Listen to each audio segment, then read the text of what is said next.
And we are live. Welcome, mystery and thriller fans. I'm your on-air host, Sara DiVello, and I am so excited to welcome tonight double the trouble and double the fun to this very special pre-launch event. Tessa Wegert and Darby Kane here to give us the inside scoop on their brand new books out tomorrow. Ladies, welcome to Mystery and Thriller Mavens. Tessa, let's kick off with you. Tell us about this book, Shayna Marchant, book number 4. Yes, book number 4. Thank you, Sara. I'm so excited to be here with both of you tonight. So this is the 4th book in the Shayna Marchant series. It does work as a standalone, but you can also go back to the beginning and find out all the backstory about everything that's happened to date. But in this story, Shayna has a deep, dark secret that is finally coming to light. I won't tell you all the aspects of that secret, but part of it is that she has blood ties to a serial killer that she's been hunting for several years, who at some point turned the tables on her and started hunting her.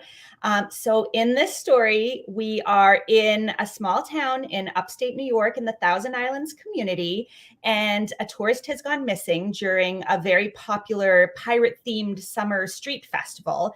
And there may or may not be some echoes of copycat crime related to the serial killer that she's been hunting, who she has this very personal relationship with in this very kind of secretive, mysterious past.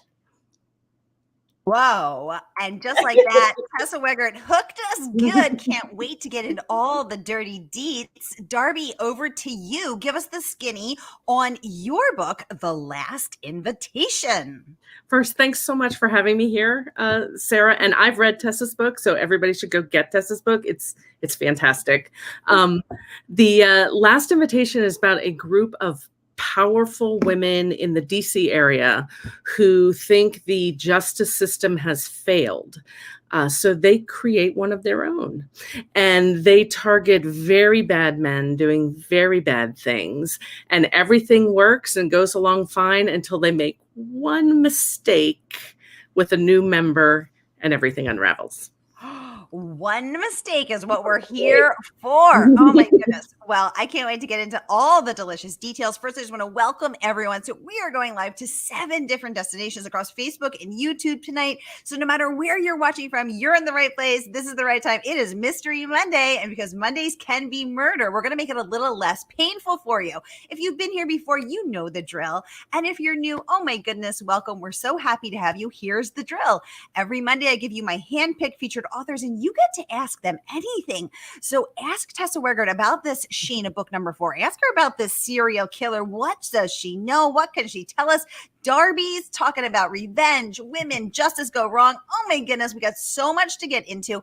So just go ahead and get your questions going in the comments. Let's get right over to them. We have a mystery user joining us saying, hello, ladies. Hi, friend. Hello. Welcome. Catch a clue. Welcome. Saying, hi, ladies. Hi, Wendy. So great to have you with us. Welcome. Welcome back. Susan joining us from Nashville. Welcome, Susan. Thank you so much for tuning in. Oh, we have Aline Cogdell, our favorite mystery reviewer here. She says she's happy to be here. Hey, Aline, always a pleasure. We have another mystery user saying they can't wait to read these books. Oh, you're going to love them. Anissa Joy, welcome to the conversation, saying, hello, ladies. She's excited to hear about these books. Oh, my goodness. All of us are, right? So exciting. So I'm going to kick off with some of my burning questions. Like I have so many, and everyone else, type your questions in the comments. I'll get them right over to these fabulous authors. So Tessa, let's kick off with you. Publishers Weekly awarded you a starred review for Dead Wind, raving that it was a standout crime thriller, praising your ability to balance plot and characterization. So when it came time to write Shayna book number 4, was that motivating? Was that paralyzing? Were you terrified? Tell us how you keep doing it. Good question. Fortunately, I didn't see that review until Shayna number 4 was mostly done. So I didn't, feel too much additional pressure, which was nice. But definitely, especially I think with the series, there is that pressure to continue to deliver, and satisfy readers. Because at this point, 4th book in a series, readers are becoming attached to these characters, and I always want to do right by them and produce a story that will satisfy them and that doesn't feel too far off the mark. So that was what I had hoped to do, and that I hope I did do with the fourth book, The Kind to Kill. And do you think there'll be more Shayna books? Are you a Patricia Cornwell? Are we talking 36 books down the road? I mean, what's the plan, Tessa?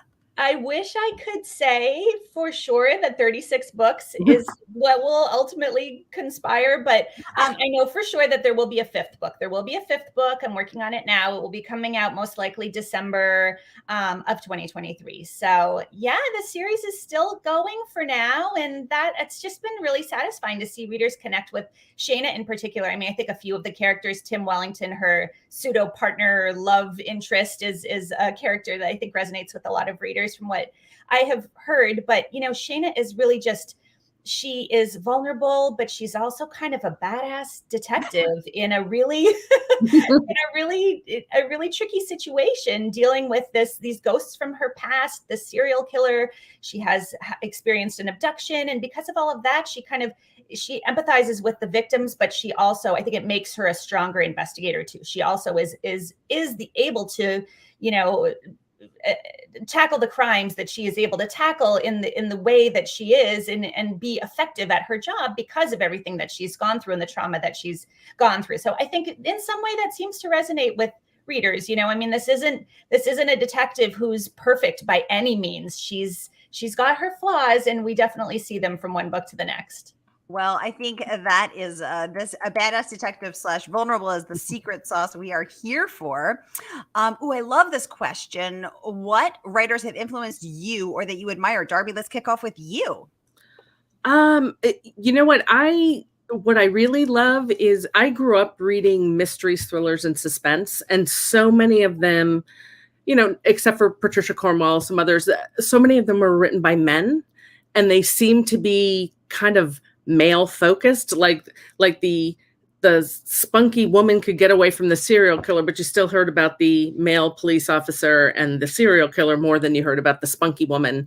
And what I loved is, I think over the last, I don't even know how many years it is now, everything's blurred together, but over the last, maybe 8 years, decade, there is a huge influx of female thriller writers, of women thriller writers. And I love these books. Like they have women doing bad things, which I love, right? Like women imperfect, flawed, but still somehow solving crimes and being survivors, not victims. And so I love everything about kind of a turn that I think that the genre has taken, where there is such a focus on, there are a lot of women thriller writers. They have a lot of women leads who are doing a lot of stuff that we really weren't seen in that many in mystery suspense thrillers until recently. So I love all of it. And it's one of those things, if you go to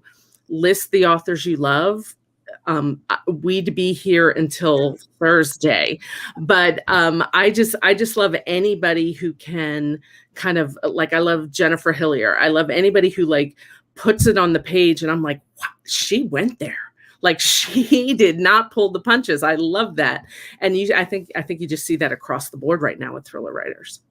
Ooh, a very exciting trend. Tessa, what about you? What writers have influenced you? What writers do you admire?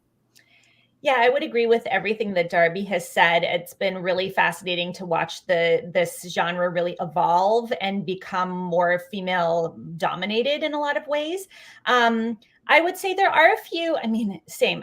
I could sit here all night long listing.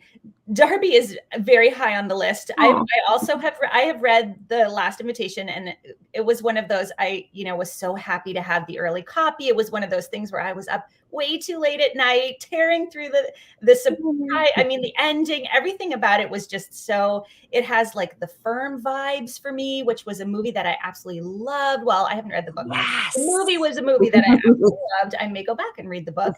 So yeah, I just, there are so many authors. I think a couple that stand out for me also are Louise Penny, who is Canadian like me. Her books are set in the part of Quebec that I happen to grow up in. So those really resonate with me because that atmosphere is something I'm very familiar with from my youth.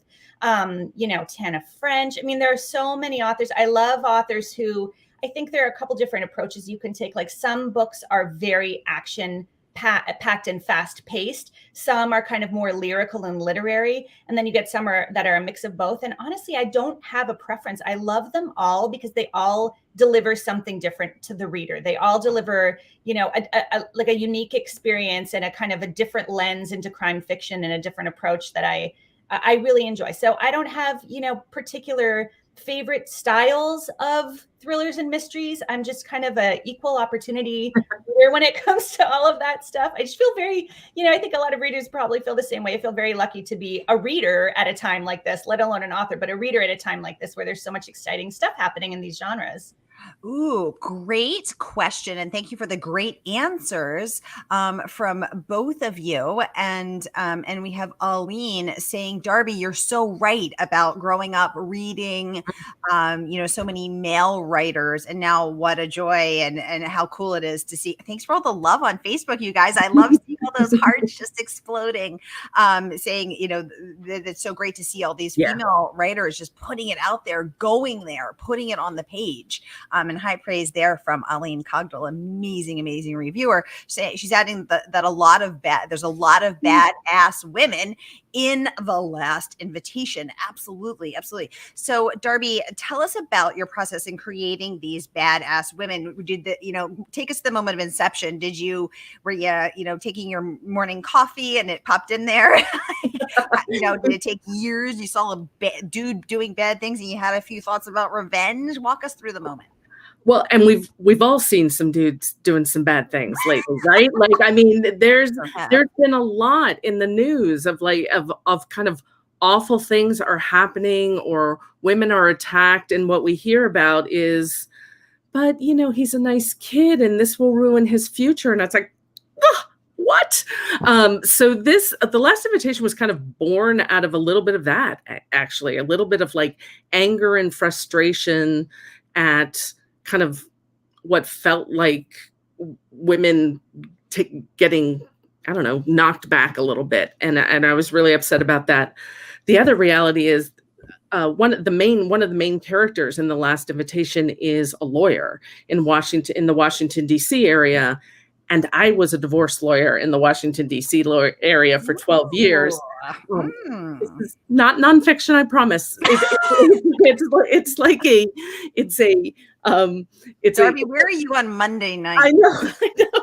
It's a law firm like blown out of control. But I wanted to kind of play with what I knew about the system that handles custody and divorce. And the reality is anybody who's in it, the lawyers, the judges will say to you, it's not a great system because there's no way for somebody like hearing your court case for 4 days to know everything about you and how great you are as a parent. And people are at their absolute worst and they fight over stuff like curtains. I'm not kidding. And so it's a very kind of bizarre world. So to be able to combine that with kind of the ongoing frustration of seeing stuff in the news and letting myself just, what if there was this alternate system and women were in control of it? I was interested in that you opened your book with a quote from David Gerald saying, most people say they want justice, but they don't really want justice. They want revenge. And I thought to myself, that's so freaking true. But justice sounds better. It sounds more altruistic and noble, but revenge is more true. What are your thoughts on that? Well, and I think it's one of those things that as an outside observer, you say, I want justice. If you're in it, do you like maybe you do want revenge? And one of the issues in this book is vigilantism. Like, when is it okay to say every system that was supposed to protect me didn't protect these people I care about, so I'm going to do it. And as a lawyer, right, like I should have a bright line answer of it is apt, but it's not. Like, when you live in society and you hear about stuff, you do say to yourself every once in a while, okay, I see why that happened. I mean, I see why, not that it's great, but I see why it's happened. So one of the things I got to do with the book is basically have women who were frankly unapologetic about the fact that they believe in vigilante justice, because one of them's a judge. They've tried everything else and they don't think it works. And so to be able to play with that and kind of let the reader decide, is it a good thing? Is there a line? Is it a gray area? Yeah. Ooh, tasty. Now, Tessa, Shayna knows a few things about historical injustices and revenge and justice. Let's talk about that for you. How was that for you in writing Shayna book 4? Yeah, she doesn't always follow the rules. She has, for a couple of books now, had inside information about the man that she's been hunting, hoping to apprehend, that she has not shared with the rest of her team, that she has not shared with the NYPD where she used to work, or the New York State Police, who is after this serial killer now. So it's interesting because occasionally I get messages from readers saying, I really think she should have fessed up and shared what she knew because it would have helped the investigation. But the fact of the matter is, it makes for a more interesting thriller / mystery if, she holds that information back. So it's kind of nice for me because I get to, play puppet master and pull the strings a little bit and have her not follow all of the rules, because I really think it makes for a more interesting story sometimes. I love that. Diane, welcome to the conversation. Thanks for joining us from YouTube. She's saying good evening to both of you. Let's get to some of these other amazing reviews that you have earned. So Darby, let's get over to you. The New York Times book review, Raving. I'm going to pop this up so we can all just see it for a moment together.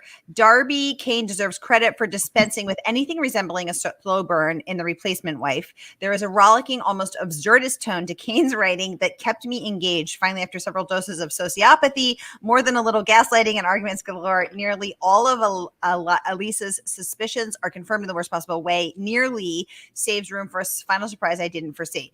Same question over to you. What was the pressure motivating? Was it crippling? How do you keep producing book after book?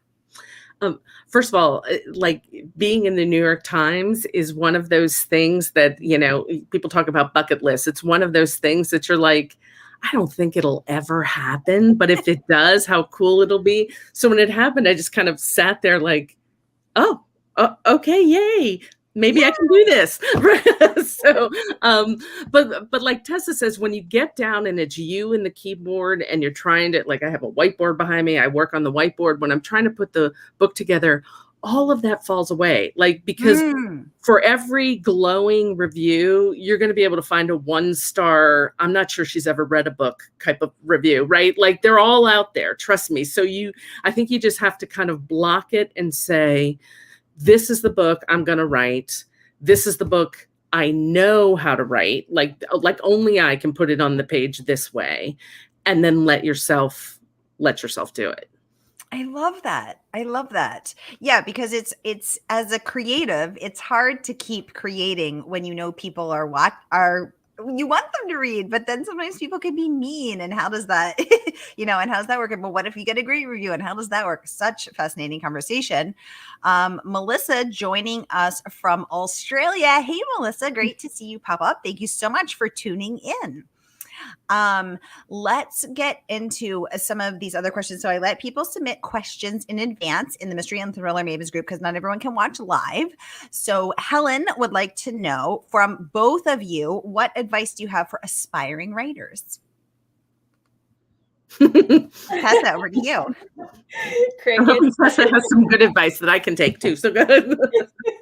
I know. I'm always eager to hear the advice from fellow authors too, because I think we all have, I guess I shouldn't speak for everyone, but I definitely have moments of this imposter syndrome. It creeps in. It's just you. It's like Darby said, it's just us and the keyboard and, this universe that we're trying to create for so long that I think it's natural to have doubts sometimes. So I would say my advice to writers is to just not think about, anything else other than what you can bring to the story. What is it that you know? What are, the skills that you have, the viewpoint that you can share? What can you apply to this story that no one else can? And then really capitalize on that, because it's, books are so subjective, and we're not going to be able to appeal to everyone as writers. And that's just a fact. But if you bring, your own flavor to whatever it is that you're writing, I think there are people out there that it's going to resonate with. And it's a good idea. And this has been my experience too, to just try to tune out everything else that's going on, as Darby, I think, alluded to, and then just really focus on doing the best that you can, putting in time, even if it's just a little time every single day, just really trying to immerse yourself in this story. And I mean, I think a lot of times people don't know where they're going to end up and are really pleased with where the process takes them. Ooh, I love that. Oh my gosh, I see so many great questions coming in. But Darby, let's get over to you. What's your best advice? Not your first rodeo. What have you learned? What can you share? I think is advice somebody gave to me at the very beginning of my career, which I forget daily. But it is that this career is a marathon, not a sprint. Right? God, yes. Right? Because it is so easy to get derailed by like somebody selling better than you, or something you thought was going to come through doesn't come through, or it doesn't you get the bad review. It is very easy for people and things, including yourself, to derail you. And all you can do is kind of keep your eyes on your own paper, right? Like, don't compare yourself to others. Don't ever read your Goodreads reviews, and just keep doing what you need to do. It's a persistence issue. And if you think it's a sprint, it's going to be a sprint for you. You got to look at everything as this is long-term. Keep pushing. Don't give up. Don't let you can write. You're a storyteller. Don't let anyone derail you from that. Oh, I love that. I love that. Okay. I just saw 3 amazing questions come in, and I want to get to every single one of them because these are so freaking juicy. So Diane, let's kick off with you. She wants to know I love this. How do you reward yourself when you finish a book? Tessa, tell us your reward. That's a fun question.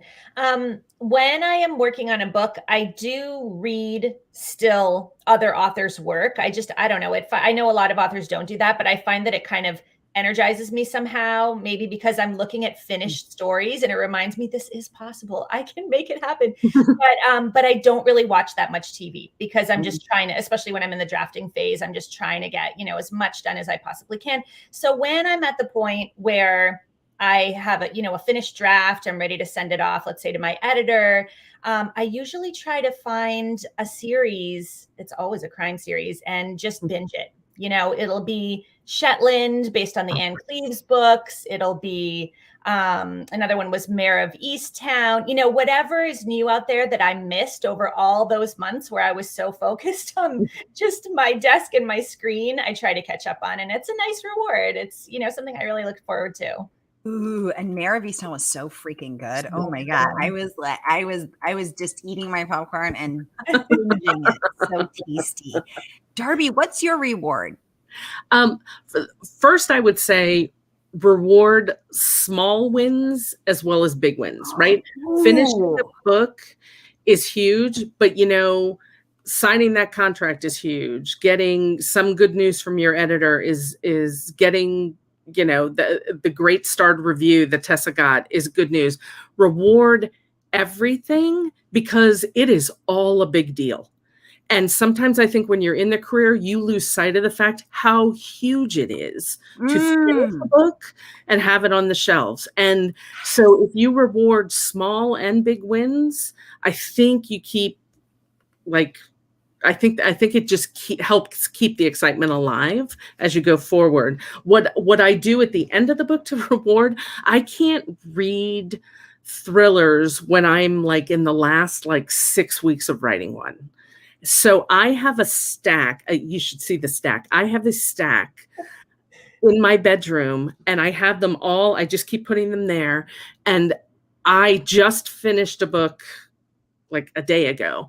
So I will start probably right after this week. I will start just reading, just read and just go through all of these books I've been so excited about, and I'm just going to go through them one after the other. I just read like you would think I don't even sleep and eat. That's how fast I read it to get through them. Just like a buzzsaw. I do. It's zipping right through them. I love it. I love it. Diane is laughing with us. Yes, these are such great questions. Christine, welcome. And she would like to know, do you have a single author that you can point to that influenced your love of writing? Tessa, over to you. Oh gosh, it's so cliche kind of in a way to say, but at the same time, not, because she's iconic. But I would say Agatha Christie, and especially with, as I was writing the first book in the series, Death in the Family, I was rereading And Then There Were None. And it just kind of cemented for me what a force she was for this genre, and so ahead of her time. So that is an author who I think continually influences me. I've read a lot of Agatha Christie books, but certainly not all, but I still go back and reread often the ones I've enjoyed or discover new ones that I hadn't, that hadn't crossed my path before. And I think that probably somewhat influences my writing style too. I mean, definitely in terms of certain format and, structures I have borrowed in ways from Agatha Christie with the Locked Room Mystery, for example. So she's definitely pretty high on the list. What about you, Darby? I would say the same name. As soon as Tessa started saying, I know it sounds cliche, I was like, she's going to say Agatha Christie, because I'm the same way. And I think it's, first of all, the locked in thriller, where you throw people together in a cabin at a beach house at wherever, and then pandemonium just begins, is my absolute favorite thriller type. And she is the queen of that. And Then There Were None is just brilliant in my view. But also the fact that all of her books have stood the test of time the way they have. Like the movies are still being remade. The books, there was just an Agatha Christie, like Miss Marple anthology that just came out. Like we still are exactly, the Perot series. We are still so attached to her books, the way she wrote. I just think I think for a lot of people in the thriller world, she's kind of the one that we think of. She is our queen, and we are but her humble servants.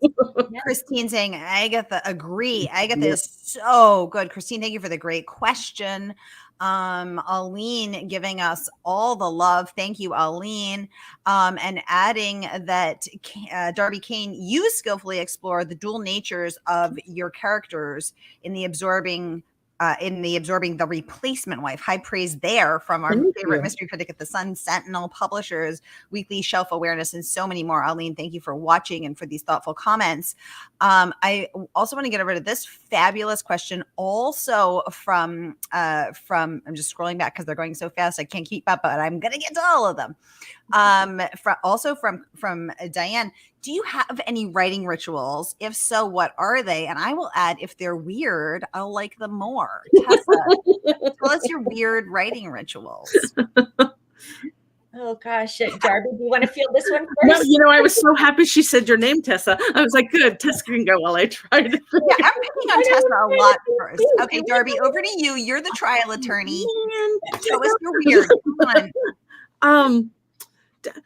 Weird ritual? It doesn't have to be weird. I added that. Let's stick to Diane's real question. Do you have any writing rituals? So tell us, do you go to your desk at the same time every day? Is it a certain number of words? Is it a certain number of pages? Do you sit in the same seat? Do you face the same way? Do you have the same cup? Like, what are your rituals? Yeah, I gotta say, I was gonna say I don't have any, but I have like 9 on that list. I do. You know how people like write in parks and in coffee shops, and I can write at this desk.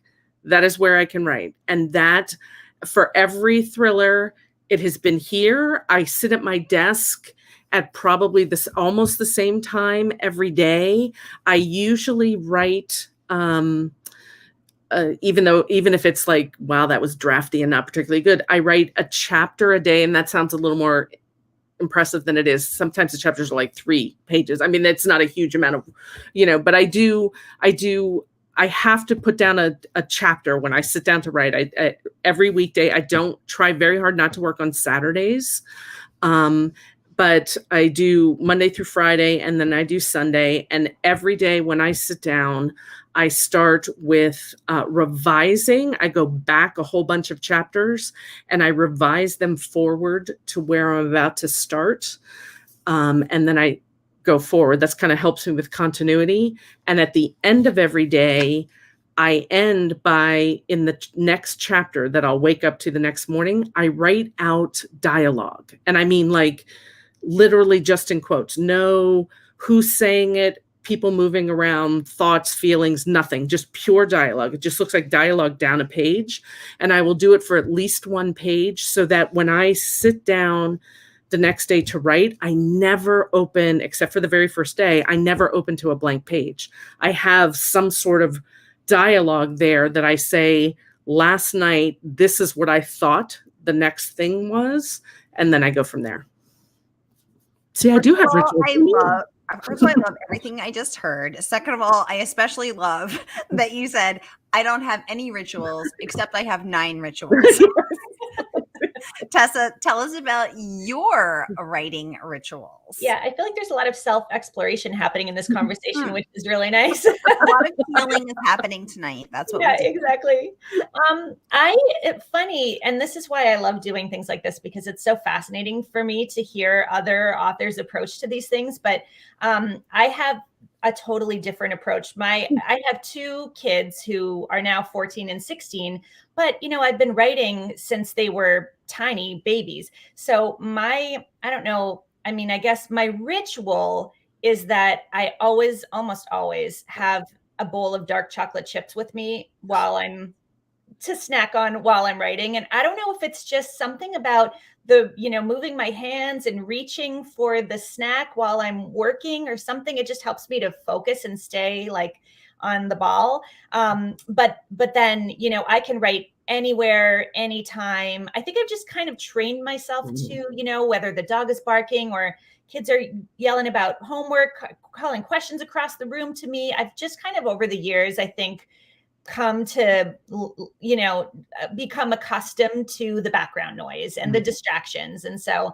that's useful, except that then sometimes I kind of feel like I just freeze when I do have that quiet time, especially if I've got hours stretching out in front of me that I could really use and capitalize on. Instead, I just kind of feel like I need to put some music on or something because I'm so used to working with just all this chaos happening in the background.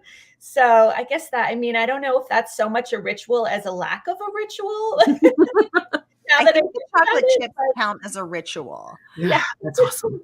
Oh, I love that. I love that. And then a follow-up question from Diane. Diane, I'm loving these questions. She would like to know, how do you decompress? So Darby, over to you. How do you decompress after you finish that writing or that book or this interview? I love, like Tessa said, I love British crime shows. And I have a habit of that part of the decompression post writing is not only do I read every thriller that I have on my stack, but I also I have usually saved some series and I will just sit and watch it. And I don't care if it's cozy British with like in a, lovely small village where for some reason everybody dies and nobody notices, or if it's, Shetland, like something that's rougher. And I just thoroughly enjoy watching somebody else's take on a thriller and just sit and enjoy that. I also go outside sometimes, believe it or not. I do have a beautiful yard and I sit out there and read. I swear, you're probably like, does she, first of all, the room's really weirdly dark. And does she leave it? She does. I promise she does. She does. Sometimes I do extend myself to the outdoor world. Yeah, every once in a while I go outside. Do you ever leave the writing cave? Or what do you do to decompress? Other than watching the shows, I would say I typically will walk. I do a lot of walking with or without the dog, but usually with the dog, sometimes with the husband, sometimes with the kids, and sometimes just completely on my own, because honestly, it really helps me to process. I do a lot of walking too, particularly while I'm in the plotting, drafting phase, because it just, every time I feel like I come up against an impossible plot hole or obstacle that I can't kind of work through, I just find that kind of putting it out of my mind, I guess it's just, I'm still working on it, in the background somehow subconsciously. And then by the time I get back from the walk, it's always when I'm not thinking about the plot that the plot answers come to me, which is why I have a hard time sleeping, because especially when I'm in the plotting phase, when I lie down and try to, make my mind a blank, that's when all of a sudden all these ideas come to me. So I always keep my phone close by, and then I email myself, notes, dialogue, like Darby said, so that the next morning when I sit down to write, I have kind of a head start and hopefully a solution to whatever problem I was facing. I love that. I love that. I just want to remind y'all that we are drawing near the end of our time, but we continue the good conversation over in Mystery and Thriller Maven. So be sure to join. Mystery and Thriller Maven is free and open to all. You can submit questions in advance, request your favorite authors, and enter to win giveaways. It's fun. So be sure to join. Risa, welcome to the conversation. She's saying British mysteries are my favorite, using the British spelling there, giving extra credit there for Risa. Sally, welcome to the conversation, saying my favorite British series is Vera and Father Brown. Oh, such good choices there, Sally. Thank you. Diane is thanking you both for answering her questions. Oh my goodness. Oh, a good one here from she's saying she loves that answer there, Darby. I want to get over to this question, which now, of course, I cannot find. Here we go. From Anissa. For both authors, why do you write? Darby, you're in the hot seat. Oh man, I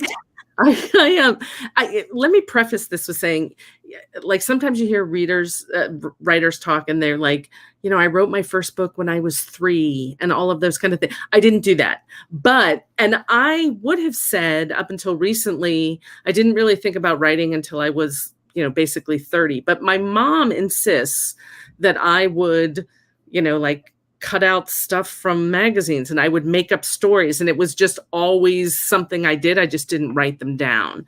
So now the answer is, I don't know how not to do it, right? Like, it is even between books where I say to myself, okay, I'm going to take a little mental break, enjoy other thrillers, go outside, do those kind of things. The reality is the ideas start coming, right? And I have to write them down and those kind of things. So I write because I love to read. I'm an avid reader. I write because it's just, the stories are there. And I think if I don't put them down, like if you have stories in your head and you're not an author, people start to wonder, right? Like, so it's best that I have an outlet for everything that's running through my mind. Yeah, exactly. And you it's best that you stay indoors and exactly. Write. Tessa, what about you? Why do you write? I would say one of the big reasons I write, and I'm going to get pretty real here, is that it really helps me to process all the anxieties that I have and all the worries that I have. Like, I've always been such a worrier, those personalities. Like, that's just how my parents say that this is the way that I've been basically since birth. And I was always, concerned about them going out to dinner and, being alone with the babysitter and someone breaking in or whatever. I just have a really, I think, overactive imagination, and always have. And somewhere along the way, I just realized that especially with crime fiction, and I think that's why I gravitated toward mysteries and writing mysteries and thrillers, I just realized that if I put all of my worst fears and anxieties on the page, that they didn't haunt me. They didn't plague me in my everyday life the way that they used to. So now it's kind of like therapy to some extent. Just like Darby, I definitely cannot imagine going through, even a week without writing at this point. It's just so ingrained in my routine and in my process. But at the same time, I think it's also just become like a useful tool for me to just process my emotions and my fears. Yeah. Oh, I love that. Anissa, thank you for all the hearts. Anissa's just giving you bouquets of hearts. Anissa, thank you for the wonderful question and for the transparency and authenticity. I know I've struggled with anxiety my whole life, so I totally relate to what you're saying. Risa's saying she loves locked room style stories. Exactly. And heading back to that question about Agatha Christie and how much she's influenced that. Diane saying she also loves locked room thrillers, that we're addicted to that kind of whodunit. Absolutely. She pioneered that. Thank you for all of these wonderful questions, everybody, and all of these great comments. Diane saying she also loved the late great queen of suspense, Mary Higgins Clark, another fabulous pioneer. Welcome to the conversation, Leslie, joining us from Canada. Thank you so much for tuning in. And we have time for one, maybe two more questions. Wendy saying, thank you so much for this. Yes, so great to have you here, Wendy. Thank you. Megan would like to know, does your family read your books? Ooh. Darby, you want to go first on this one? You're laughing. Well, I'm a good answer in here. I'm laughing because I write thrillers under the name of Darby Kane, but for years I wrote romance, mostly romantic suspense, under the name Helen K. Diamond, which is my actual name. I was like, wait, how many names do you have, lady? Just two, I swear. And as the romantic suspense, I would say nobody did. Like, they all had them on the shelves. It's just the idea of, my dad used to say, the idea of, reading something my daughter wrote and there's like kissing and sex in it, it's too much. So I understood. But the thrillers, my mom, I'm an avid thriller reader because my mom was. Growing up, like, that's the books, they were all over the house. So she's an avid reader. My brothers read them. My husband has read Pretty Little Wife, but he has not read the newest one or the one right before it. But yeah, it doesn't really, like, I always say to my family members, as long as you buy it and put it on the shelf, I'm fine. Yeah, as long as you buy like 5 to 27 copies. Thank you. You exactly understand. You don't have to read every single one. That's what about you. Tell all your friends. That's what I need you to do. This is what you're getting everyone for Christmas. You're welcome. So my mom also has always been a really big reader, not only thrillers. In fact, she reads a lot more thrillers now that I turn her on to more thriller authors. And I think now that I'm writing thrillers myself, but she is one of my beta readers and my husband's one of my beta readers too. So they always read everything. They're kind of like the first line of defense against embarrassment kind of for me. So like, I'm not necessarily ready to show it to anyone else when it goes to them, but that gives me, I'm so comfortable with them and with their opinion. I know they're going to be brutally honest too, that once I can get through whatever revisions they suggest, then I feel like it's ready to take out a little broader. I'm going through an interesting thing right now with my kids, who again are teenagers. My daughter has read the first two, and she read them a couple years ago when they first came out in 2020, both of the first two. And that was very disconcerting and disquieting kind of, because, they're not graphically violent by any means, but there is a little violence and there is a little allusion to sex. And so at the time she would have been, 14, I guess, 13 going on 14. So I was a little unsure about how that would be received because she hadn't really read anything like that yet at that point. Now she reads Agatha Christie. Now she's really into thrillers and mysteries. So that's nice. My son hasn't quite gotten there yet, but I presume that eventually he will. I mean, the books are all over the house, so probably at some point it's going to happen. Oh my gosh. Megan, what a great and funny question. Risa saying, what great answers you had for why you both write. Thank you. Mystery User saying, not true, Hid. Family is reading all of your books. I think that's for you, Helen K. For you, Darby. Diane saying, yes, buy those books, support the authors. Speaking of which, thank you, Diane. Here are the links. So we are going live to 7 different destinations tonight. So no matter where you're watching from, here is the link. Pre-order Darby's book at this link, and here pre-order Tessa's book at this link. And the good folks at Murder by the Book will send these books out tomorrow when they come out. So these books are out tomorrow, y'all. So grab, thank you so much, Diane. So grab them now. Here is the link for Tessa's book. So no matter where you're watching from, click, click, click, pre-order, pre-order, pre-order. As Diane is saying, support the authors. Absolutely. Support these ladies and immerse yourself in their fabulous, fabulous books out tomorrow. So with that, Diane saying, what a fun evening. Thank you, ladies. Thank you for joining us, Diane. Yeah, Tessa and Darby, thank you both for joining us. Thank you for the skinny on these books. And I can't wait for you to come back. Double the trouble and double the fun when your next books are out. That sounds great. We'll have to figure out how to make this a regular thing and have all of our books launch on the same day. We can do it. Yay. All right, y'all. I'll be back at the top of the hour with Kimberly Bell here to give us the inside scoop on the personal assistant. So grab some tea and come back and join us. We'll see you then. Thank you. Thank you, everyone. Thank you, Sarah.